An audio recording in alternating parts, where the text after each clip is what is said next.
Hello everyone, and welcome to the Center for Research Libraries webinar, Coming to Terms, behind the new live license model license. I'm Bernie Riley, President of the Center for Research Libraries. We have about 266 people that registered for this webinar from the US, Canada, the UK, Europe, Iceland, and South Africa. So I need to share a few technical details with you. If you have, so that we don't wind up with a lot of sound interference on the webinar. If you have a speaker or headphone on your computer, you should be able to hear the presentation from your computer. The audio for the webinar, though, is also available through your phone line. That number is included in the login instructions we sent, and also here in the chat box. You probably know those things already, otherwise you probably wouldn't have heard the last couple things I said. Throughout today's presentation, if you have any technical difficulties with the audio or the video, please let us know through the online chat or call CRL at 800-621-6044, extension 0. Please note that we have muted your phone on entry. We do this so that we eliminate any background noise that could come through all the open phone lines. And we ask that your phone stay muted throughout the presentation. If you have a question or comment, though, I hope you will feel free to ask it through the online chat. The speakers will address the questions during the open discussion at the end of the webinar. At the outset, I want to thank the Andrew W. Mellon Foundation for its support of the revision and development of the new Live License Model License and the Live License Model License software. CRL's interest in this. CRL is a consortium of about 216 libraries in the US, Canada, Hong Kong, and India and Germany. Our interest is to strengthen the hand of those libraries in their dealings with publishers and vendors. We've done a number of things to strengthen libraries' hands in these kinds of negotiations and dealings. We do host, and we have hosted since 2012, the Live License website, and the Live License listserv. We are also now the home of the Northeast Research Libraries Consortium, and there is a good deal of cross-fertilization between NEURL, the NEURL Consortium, and CRL in the way of understanding how vendors and publishers work. CRL also licenses or negotiates licenses for major databases in certain areas, most notably recently the New York Times academic site license and the licenses for Gale's 19th century collections online. We also provide broader support in the way of resources for informed investment in electronic resources. Those include the reviews and profiles, the reviews of databases and the profiles of publishers and vendors on the eDesiderata website, repository certification and evaluation, the assessment that we've done of a number of the major digital preservation repositories, and through webinars and conference calls like this. Today, our presenters include Ann Okerson, who has really been the driving force behind the Live License Model License in all of its manifestations and forms. Ann has organized the project to revise the model license and has seen the review and the work and the wordsmithing that have been done all the way through. Ann is CRL's Senior Advisor on Electronic Resources Strategy, and she was founder of the Live License Project. Ivy Anderson is Director of Collection Development and Management at the California Digital Library. And Tracy Thompson, who will also be joining us today, is Executive Director of the NELCO Law Library Consortium. So, with that, I will turn the program over to Ann Okerson. So I just want to very quickly give you some context for what you will be hearing about for the rest of the hour. As Bernie said, the Live License Project has a long history.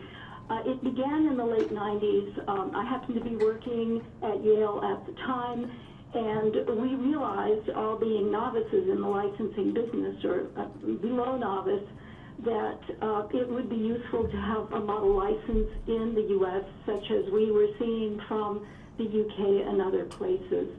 We were fortunate to receive support from CLEAR and the Digital Library Federation, and this helped us to develop 4 pieces of the Live License project. There is the website, you see the URL. This is full of information and links and content about licensing, different components and aspects, articles, so on and so forth. There is a Live License L discussion list, which has been around for 16, 17 years now, thousands of messages, initially about licensing and now more about broader topics of scholarly communication. We did work together in the late 90s in a team process, much like this one, only on a smaller scale, to develop a model license, and we use that as the basis of the creation of the license software at the time. We were very fortunate to have with us across the street at the Yale Law School an excellent attorney who stayed with us through the whole process. He had just come from practicing contract and licensing on Wall Street in New York for 11 years and was very, very much on board with the idea of electronic resources being widely and functionally available to the educational community. So he knew exactly what we were trying to do as he helped us through this process. I then kept the model license more or less updated through 2008, but in a kind of, adjust a phrase here, add a clause here. And by late in the decade, it became pretty clear that so much had changed that we really needed to do a much more thorough overhaul. The project moved to CRL in 2011, 2012 through the able support of Patricia Shaw of Systems at CRL and her staff. We revised and overhauled the content of the website at that time, and we applied to the Andrew Mellon Foundation to facilitate this process of revision of the model license and the software. So in a way, we've been around for a very long time, and hopefully in a useful way for the wider education community. And now I turn over to Ivy Anderson. Thank you, Anne. So as Anne said, Live License has been around for quite a while, and one of its earliest tasks was to develop a model license. That was one of the earliest initiatives in that project. So this just tells us that model licenses have been important since the earliest days of licensing.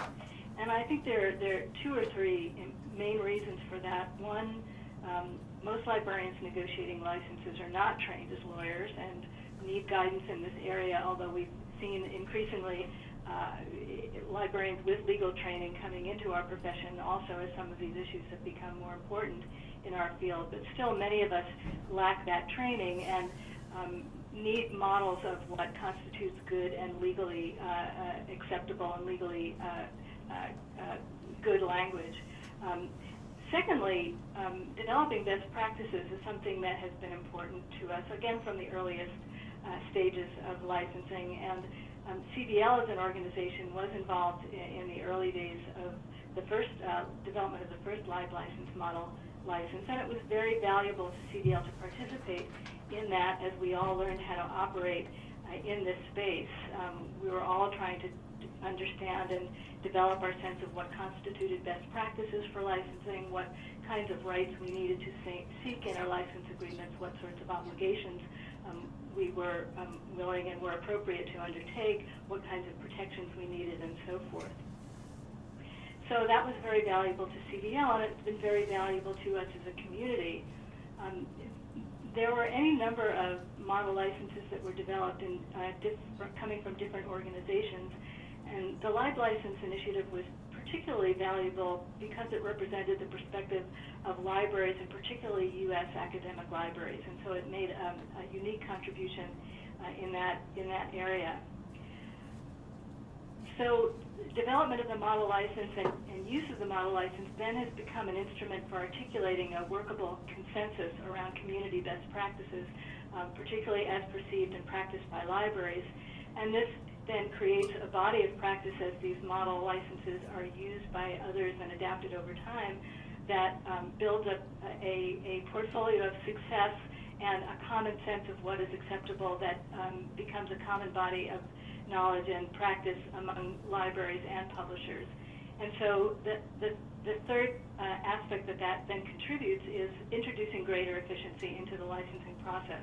So we're not all having to invent the wheel on our own. And that's been very important, I think, to all of us over time as we've seen clauses in licenses that are familiar to us that we've seen before that have developed a body of practice that we all can rely on. The team process that we used in this revision was also very valuable because it brought in multiple perspectives into the process. So it wasn't a small group of people with a single perspective developing this update to the agreement. There were Canadian perspectives, there was perspective of academic libraries and consortia, of multi-type consortia, and also participants with different areas of expertise and functional emphasis, from scholarly communications to work with discovery services, focus on e-resource management and the needs in those areas, concerns with intellectual property rights, and so forth. And the various stakeholders who commented as the process went forward also were very valuable. So we had commentary from the publishing community, from the Onyx editor community, from research library organizations in Europe and the UK, and all of this enriched the process and enriched the eventual outcome. And I will now let Tracy comment on the areas that she found very valuable. Well, thanks very much, Ivy. So I agree with everything that Ivy just shared with you about sort of the value proposition of the model licenses.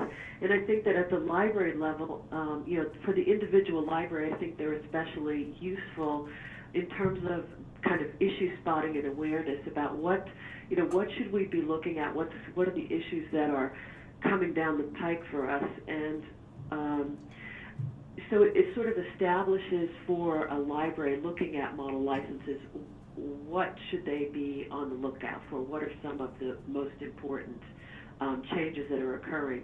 And when I work with different groups or speak at different opportunities about licensing, I always recommend that libraries, individual libraries, establish their own in-house sort of what I call a standard license agreement as distinct from a model license. And I recommend that because I think it really helps when the library goes to the table with the vendor or information provider or publisher to undertake that license negotiation. And I think that developing that in-house standard license agreement can be really well informed by the existence of these kinds of model licenses, like the LibLicense model license agreement. And that process of creating your own standard license can also be informed through your own collection development policy. And so those model licenses feed into that development of a standard license in your library. And then they're also important from the perspective of the vendor relations piece because they do establish the expectations. They establish for the publishing industry, for the information providers, what are the expectations that libraries and researchers have for these resources? What are the best practices that we're attempting to establish? So even if every aspect of that model license isn't put into play or doesn't end up in the final license agreement that you negotiate with a particular information provider, you've been able to provide some additional education to them about the best practices and the expectations from a library perspective. And then I find that in my experience, the model licenses themselves actually do impact the information industry and the licensing practices within libraries. So when I started working in this area about 14 or 15 years ago, the LibLicense model license agreement was out there, the CDL model license agreement was out there, and NELCO, we based our standard license agreement on those models. And that, in the course of that experience, I would see then the licenses that were coming from the information providers, the publishers, and the vendors, the licenses that they were providing to me as their standard license were almost indistinguishable from these model licenses that we had developed over time. So it's just undeniable that the model licenses have a lot to provide for both the library and the publishing industry.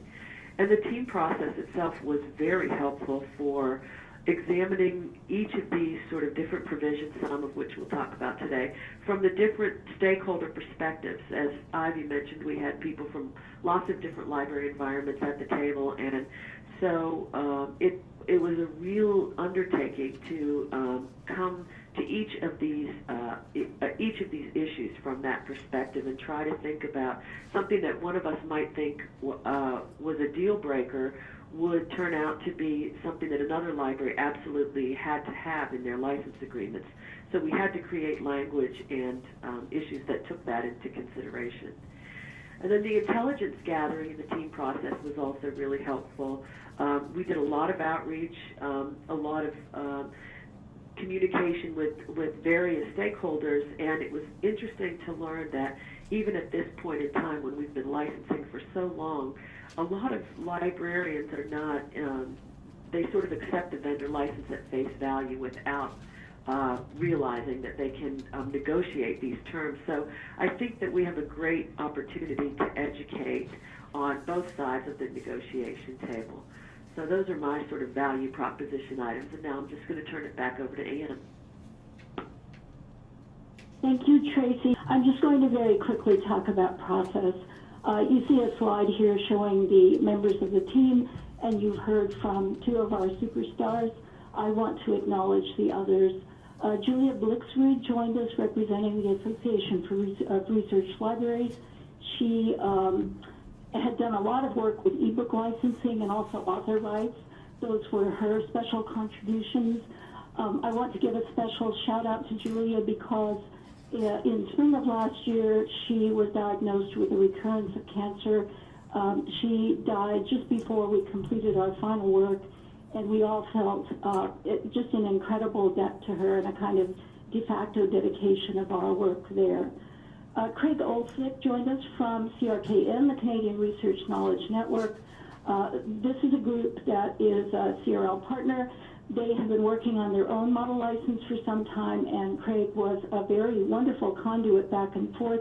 He particularly helped us with the knotty issues around things like perpetual access and some of the standards-based things. Craig was terrific.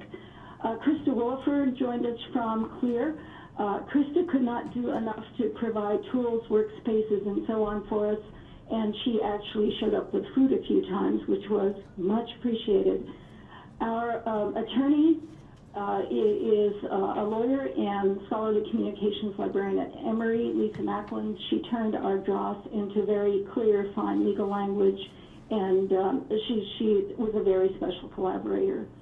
Next slide, please. Yeah. So, we had several goals in this. You can read the slide, but I just want to say that I personally regard the license and the licensing conversations as opportunities for publishers and librarians or information providers and librarians to sit down and talk to each other and understand what each other needs and where they're coming from in a way that maybe we could not do before the licensing era. So I do value it. We wanted, particularly in this document, to reflect the values of the library community, especially the higher education community. We didn't want to be silly. We wanted to be practical. We wanted to create a doable document. The original license that we did, model license in the late 90s, was very much based on e-journals. In this license, we tried to get away from that somewhat, since there are now a whole number of new digital formats, audio, visual, those kind of things, ebooks. We thought we could create a license which would serve multiple purposes, and for the special formats, there might be an extra rider, or there might be a supplement or something like that. The license is a dialogic and an educational tool.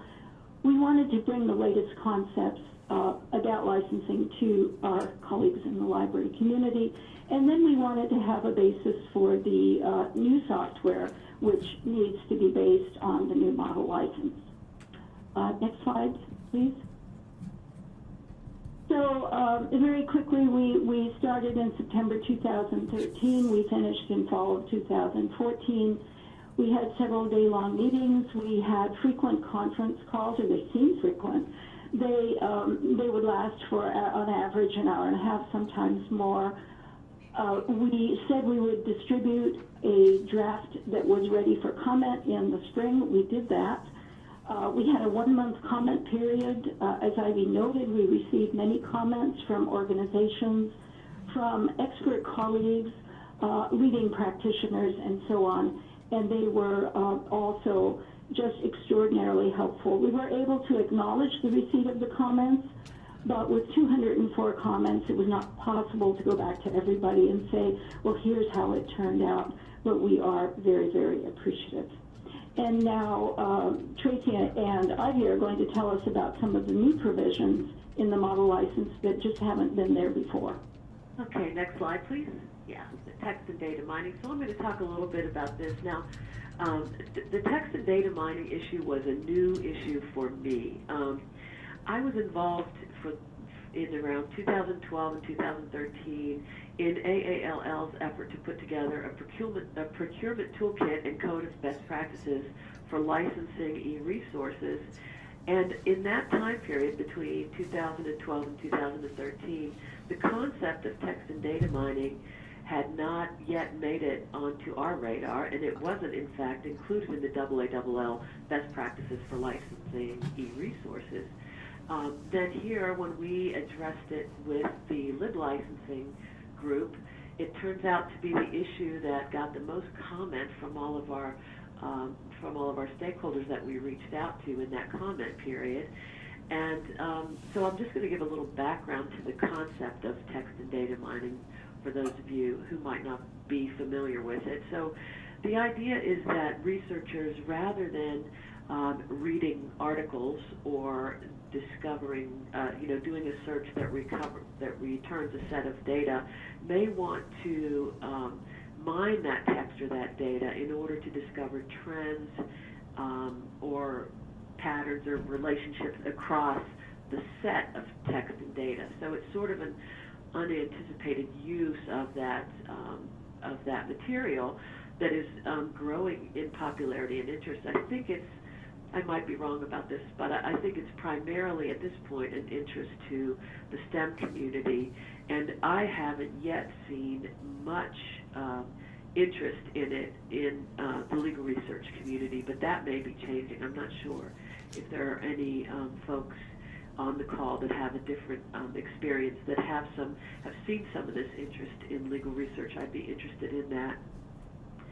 So as you can see from the slide here, the language that we ended up within the model license is language that allows for flexible use without specific cases, without enumerating specific cases. And I think you'll see this in the model license, that's the case almost always, is that we tried to include language that was flexible and allowed for that kind of for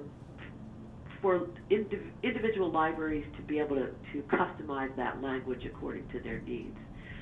It includes explicit rights to engage in that kind of text and data mining and to share the outputs and make the outputs available for use by others without requiring the licensee to use the vendor-provided APIs. It was really aimed at making the cooperation with the researcher as seamless as possible.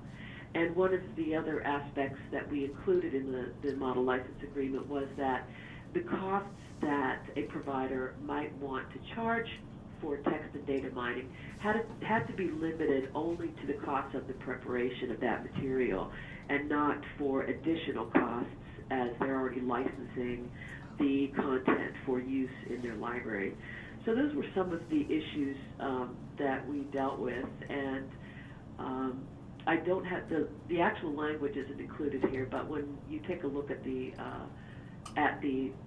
model license agreement, you'll see it reflected there. I see there is someone responded that University of Chicago has gotten a lot of TDM requests from the humanities and social sciences, so that's interesting to note. Okay, moving to the next slide.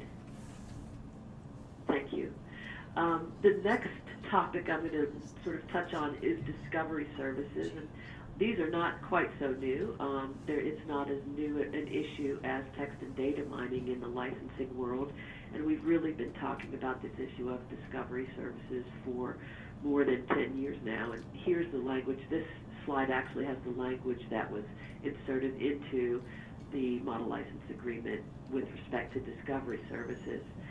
And I think we saw discovery bubbling up 10 years ago when we realized that we needed to start to be able to provide access to the resources that we were acquiring for our libraries to the researchers, even when that, especially when that was through a central portal through the library OPAC or website or whatever. And in the 10 years since this has started to bubble up, we've seen that that's become even more decentralized, and that researchers no longer rely on that central portal of the library or the librarian as the gatekeeper, but it's still really crucial to their research to be able to find the electronic resources that we're licensing on their behalf. It's part of the core services of the libraries acquiring the resources. To be good stewards of those institutional resources, we're spending money to provide access to this, and then it's decentralized from that point of discovery. So how do we make it so that our users are able to still discover the resources that we're acquiring for our libraries? In order for that discovery to work, the products and services that we're licensing have to be able to provide robust metadata that the discovery services can uncover so that the materials can be discovered by the researchers. This creates some concern among the content providers about exposing their proprietary material to the discovery product providers. And in the early days, this was kind of not as much of an issue because they were sort of separate. The discovery piece was kind of separate from the content providing piece, and we've seen that start to merge over the last several years, where we've got the providers of content like EBSCO and so forth now becoming the providers of the discovery services as well. So some of the issues that can emerge from that are, around the fairness, so that making sure that the provider of the discovery tool is not weighting their resources in a way that favors the content that they provide, and that all of the providers are exposing a good set of metadata that can be crawled by the discovery providers.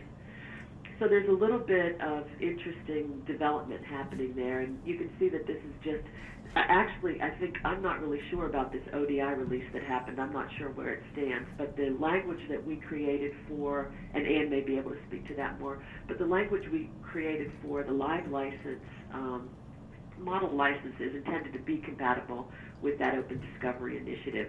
There was a new report, I believe now it's last week, that ODI released, and we will review the language in the live license model license agreement and reconcile it if it differs from the ODI, the NISO ODI release. So with that, I'm going to turn it over to Ivy. Thank you, Tracy.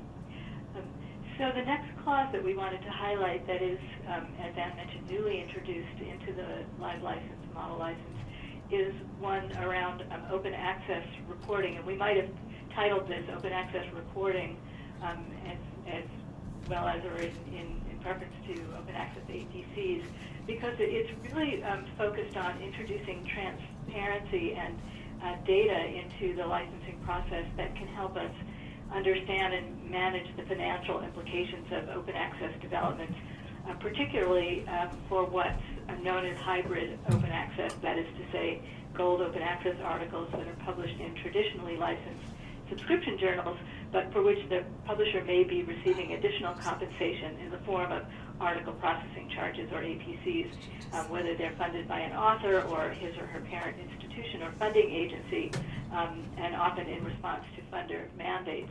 So why do we even need such a clause? Well, as I think many of us are aware, the open access models are proliferating and becoming increasingly important, driven in part by policy developments in less so much in the U.S. as in the U.K. and Europe that have accelerated this type of funded publication. So in the UK, for example, the research councils now have explicitly allocated funds towards the support of Gold Open Access, and the UK policy developments that emerged from the Finch report support Gold Open Access, although they also support Green Open Access, so they're not really necessarily prescriptive as to which model, but there's certainly funding being made available to support more Gold Open Access, and that's leading to more what we think of as hybrid open access within traditional subscription journals. So, and of course, there are a number of funders that have also adopted similar mandates and make funds available for this purpose. And so both libraries and publishers are still learning how to deal with this shift. For example, we mentioned in this slide this notion of total cost of ownership. I don't know how many of you have heard that phrase, but we've been hearing it increasingly in recent months and over the course of the last year to refer to some new kinds of negotiated arrangements that are being developed, in some cases at the national level by national consortia. Again, this is often happening in the UK and Europe or outside the US, under this rubric of total cost of ownership, where there's a financial agreement that may encompass both a subscription, a license fee covering subscription payments, as well as open access payments within a single licensing framework. And in this kind of framework, either the licensing fees or the article processing charges or both may be discounted in some proportional relationship to one another. So trying to bring these funding streams together and help us understand and be more transparent about the kind of this sort of revenue shift that is happening, or payment shift that is happening. So the clause that we developed doesn't require any particular shift in financial arrangements. It doesn't push in that direction, but it simply mandates the reporting of open access publications. So again, we don't have the language here, but what is embedded in this clause is the requirement that a publisher will disclose, or an information provider will disclose to the licensing library or institution how many articles are being published under a Gold Open Access model within their licensed journals, licensed materials, how many of these are being are originating within that institution itself. So in the case of CDL, we would want to know how many articles are being published Gold Open Access worldwide in the journals for which we're paying a licensing fee, and how many of those articles are coming from UC authors from our own institution. And this would just help us assess the impact of this growth over time.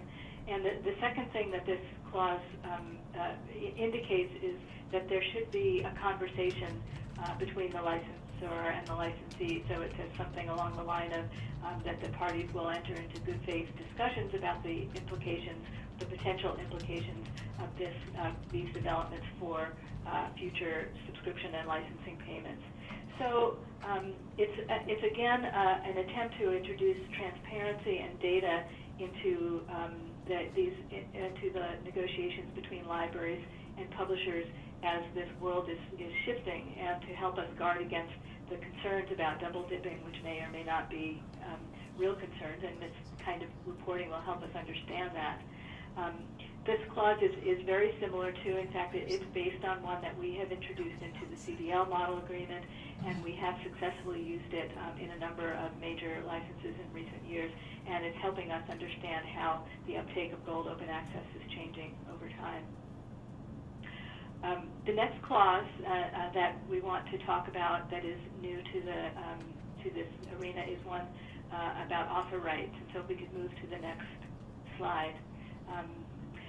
This clause is aimed at a similar, in an allied space, but it's more about developments in green open access. So in this clause, we're trying to use the vehicle of the library's content license to negotiate on a broad scale for the rights of authors that are affiliated with our institutions to reuse and disseminate their own work in as broad a way as possible, in a way that accords with the kinds of control of authorship that our authors are demanding, and that increasingly some of our institutional open access policies are also requiring. So there are many institutional open access policies that are being adopted in the U.S. and around the world. I think there are over 100 institutions by now that have such policies that often the premise of which is that authors of the institutions shall retain certain rights to use their work in particular ways, to deposit their works in institutional repositories, for example, or other open repositories, to reuse their work for educational and scholarly purposes, and to share it in various ways.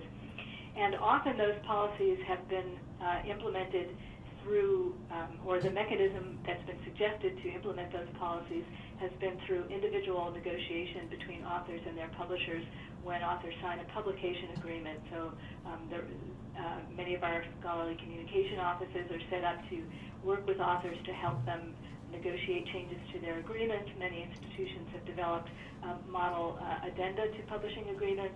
SPARC has such an addendum that many authors have used and institutions recommend.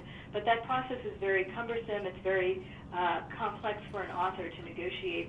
Authors, like libraries, are typically not lawyers, and often don't really know how to negotiate this in this space. And so they do look to their parent institutions for help.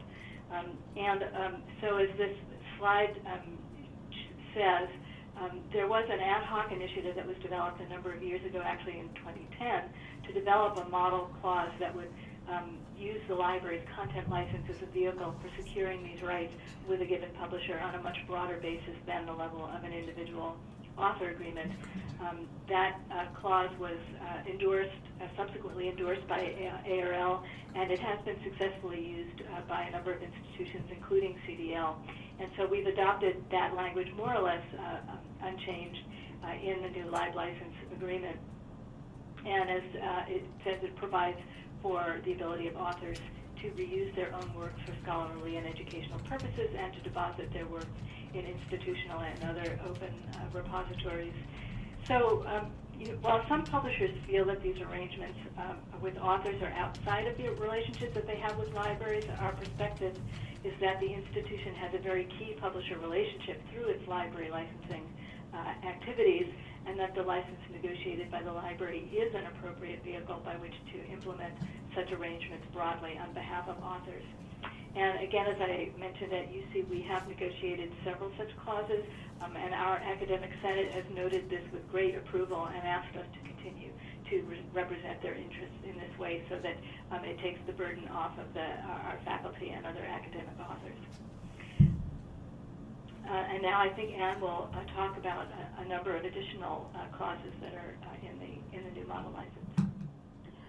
Thank you, Ivy, and I'm going to do this very quickly and very superficially. We chose to focus on 4 items that we spent a fair amount of time on that were new, but we could have talked about a number of others as well. We have other new elements in the model license. I'm just going to call your attention to something that I think Tracy mentioned, and that is that in the intervening years since the first model license, a number of activities which were inchoate and not measurable and not standardized have had communities of practice and have had standards developed around them, whether with NISO or other kinds of groups. And so what we tried very hard to do in the model license was to reference these, such as the Transfer Code of Practice, which I think has now been taken up by NISO, the KBART format, the Discovery Initiative, and so on and so forth. And you will see references to various external standards embedded into the model license. We spent some time crafting language on DRM and watermarks to make sure that they don't get in the way of our users. We tried to take care of not just our academics, but also our administrators, by saying that they could use citation information and faculty abstracts in university profiling systems. And we worked really hard on perpetual and archival rights, which is an ever important old topic, and it doesn't seem to be getting any more straightforward or easy. Again, CRKN gave us a lot of help on that. Next slide, please.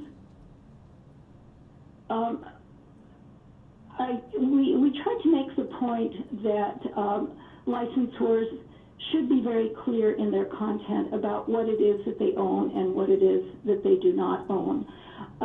Again, back in the day, back in the late 90s, it was much more common for authors of, say, journal articles or books to transfer their rights in total to the publisher, and the publisher owned the copyright. It's a different time now. Less of that is going on. There's much more work that's in the public domain, work that's Creative Commons licensed, and so on. And we make the point that the licensor should not claim to own work which isn't their own, though in journals, of course, they own the compilation, for example.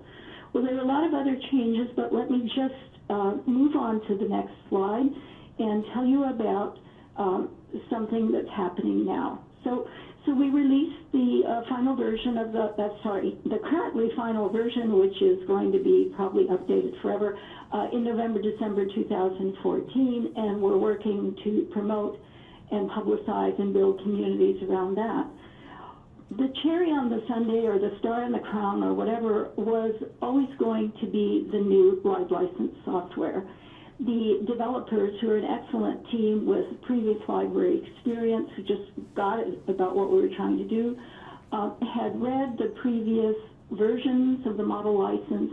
They had studied the previous software. They knew the technologies for that previous software, and were waiting in the wings to get a version that we declared to be final. We started on the design phase in the fall of 2014. They and I would meet at nearby Panera, have tea and a muffin, sit parked with our computer, and just go through the software and its relationship to the model license, a screen at a time. When we were happy with where we were, we engaged a usability review, and for this, again, I want to thank Krista of CLEAR. I want to thank Lisa, our attorney, also Nisa Bakobasi, who's the assessment librarian at Columbia, a very astute licensing person, and Joan Emmett, who does copyright and licensing at Yale. We went through a language review, and then we said we will roll out in March, and that is now. So let's have a quick look at our final content screen, the next one. Yeah. Patricia Shaw of CRL, Systems CRL, just made this live yesterday, so you're the first people looking at it. This is the page on Live License that takes readers to the software. You're given information about how it runs, what it runs on, and what you can't see in this slide is the link to the CRL YouTube site where the Live License tutorial is now running. It's 10 minutes long. It was done by one of our development team, Lisa Santoro. It is, I think, very clear. It's very crisp. It gives any potential user a really nice way to learn how the software works. So over the month of March, we will be promulgating this more widely, announcing it, and so on. But if you would like to, try a hand at writing your own license, this would be one way to do it. And I think it is going to continue to be a great tool for educators. So I want now to thank everybody who joined us. And Bernie, I believe now, is going to take us through some questions. Thank you. That's right. We've welcomed people to submit their questions through the chat. We have a few that we'll get started with. Before that, though, I do want to acknowledge Panera Bread for the support that they gave to Anne and the software developers in the creation of the model license software. The presenters did a great job of covering the territory, so I think that's the reason why there are relatively few questions. But one question is, this is probably directed at Tracy, since Tracy covered the text and data mining issue. The sharing, the model license enables the user to share outputs in of text and data mining in one's scholarly works. And I wonder if there is a way, I mean, outputs could be defined narrowly as just just what the scholar or the scientist publishes as in the way of findings, or it could be defined more broadly as being the underlying data that led to the conclusions and the findings. And I wonder if there's a way of defining that, of clarifying that a bit, Tracy. So to clarify between, I'm sorry, when I pushed *6, it blotted out what you were saying. Sorry. So you want to clarify between the scholarly versus the output? I wasn't clear on that. No, the data mining, the text and data mining Right. slide says that that the license tries to get the explicit right to share outputs in one's scholarly work, share outputs of the text and data mining. And I wonder is that just the findings that came from using the text and data mining processes, or does that include to what extent would that include the underlying data itself? Or the raw data, I guess. Well, I'm not sure about that. I'm not sure I know the answer to that. I mean, I think you're looking at the data itself in the raw form and sharing that raw data. I don't think it includes sharing the raw data. I think it just includes sharing the results of that analysis. And feel free, Ivy and Ann, to jump in here if I've got this wrong. But my understanding of it is that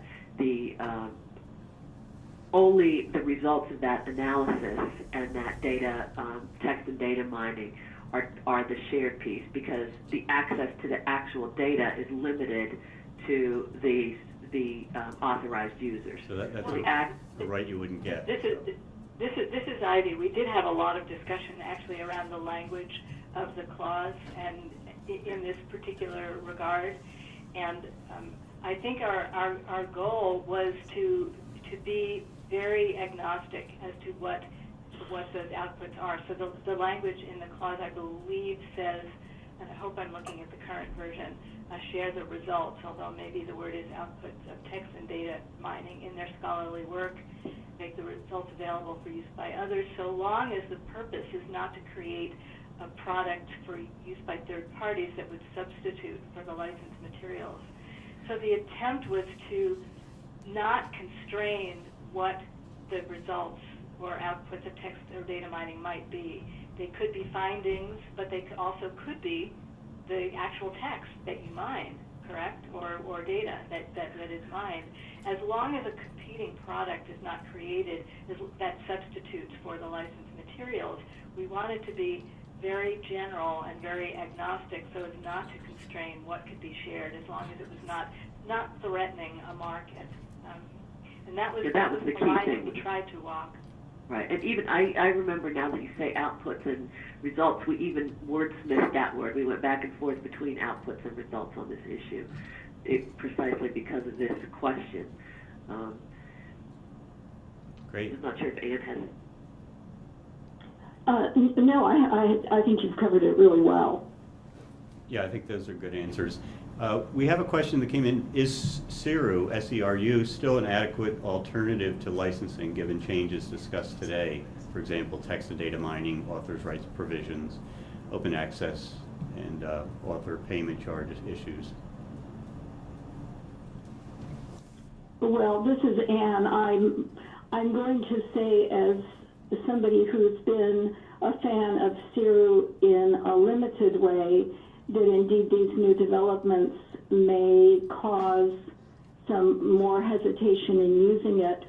I think CERU is a very nice initiative for certain kinds of publishers and certain kinds of publications, but I don't think it holds up too well in a complicated environment. In a complicated environment, may be one in which, well, it could be a consortium where there are complex business deals, arrangements of different sorts. It could be for, a complicated set of publications, and uses that are desired, such as we're highlighting here. And so I think, I mean, CERA has its place, but I don't know if, I don't think CERA can really serve all the purposes of licensing. Great. I don't kind of know what else to say about it. It certainly is a good initiative. Well, this is Ivy. I guess I would just add to that, maybe from a slightly different perspective, that I do think the initiatives are complementary, and it really is a matter of the comfort level of both the institution and the provider about how explicit one feels one needs to be in setting forth rights and privileges and obligations and so forth. I think CERO is a wonderful tool, and we deal with many providers who don't have good in-house legal expertise and are very reluctant to work with us on negotiating language simply because it's costly for them to do that if they have to outsource to a legal entity. And CERO is sufficiently general that it allows the parties to, if they feel comfortable interpreting their work in a way that is not threatening to either side, to function without these kinds of very explicit provisions and constraints. So I think it's still a very valuable tool in the toolkit, and it's really a question of what one is trying to accomplish and how comfortable one is in any given transaction. I think that's really fair. I mean, when you look at this model license or some of the others in the different countries, and you see that, there's a document that's single-spaced and it's 15 or 20 pages long, you say, OMG, now, what do I do about this? How do I even read it and understand it? Back in the early days of the Live License model license, we, with a shorter document, had this exact same reaction. And we created something that we called a short form model license, and it was about a page long. And we had it up on the website, and when the CERA initiative came along and had a lot of good brain power behind it and gathered a following, we pulled it off because we thought CERA was doing what should be done, if you wanted the alternative, which was something much more compact. Great. A couple of people have asked, are there publishers that you've submitted this new model license to, and if so, how did they react? Well, I can speak to that because I have submitted it actually to, I think, 3 different publishers in kind of very early stages of discussion. The discussions were early, and this is a recent document. And the first publisher, who has actually worked through the whole thing, has pushed back in 2 areas, and quite vehemently. One was the area of author rights. I have been told that those are too nebulous, too broad. We cannot agree to anything this broad. And the other was in the area of APCs. I mean, 2 of the topics we highlighted here today, APCs and the request for, dialogue and information. They said, well, we're working on handling this in a standard way where we are testing this whole area with a couple of European consortia, and it is premature for us to commit to anything in this area. So in both of those, I went back to them and said, what can you agree to, and let's see if we can get somewhere with it. But I did think it was interesting that they picked out 2 of our new, and I would have said controversial clauses, and indeed they are. They didn't say anything about text and data mining, but maybe they will, I don't know. Thanks. So it's a limited experience in a very limited window of time to have had experience. Good. However, this is Ivy. I would just add that we have had success with both of those clauses with some of our publishers. So it can be done. It's a matter of education and experience, I think, and trying to again cultivate new best practices. I assume we're not naming names. It's another question that came in was, does the library license take a position on whether or not libraries should agree to vendor non-disclosure terms regarding pricing? What did we say about that? I think we decided to just be silent on it and assume that librarians will do what they need to do. Wasn't that our final decision, that we would actually not keep that into a whole clause of its own? Well, we not have a confidentiality clause in the model agreement, so I think Right. that speaks to what the position is of the model. Good point. One final question. What happens if you have an agreement that retains your affiliated author's rights, but one of those authors subsequently signs a publication agreement giving away his or her copyright? Which of the contracts prevail?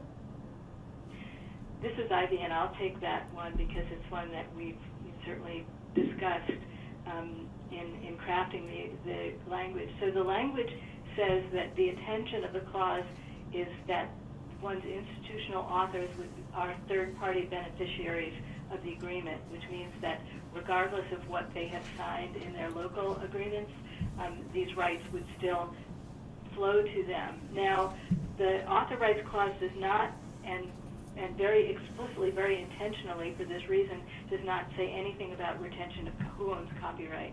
It does not assert that authors shall retain copyright or speak to who retains the copyright. So if an author transfers their copyright to a publisher, there's nothing in this clause that would suggest that they can't do that or that action is not valid.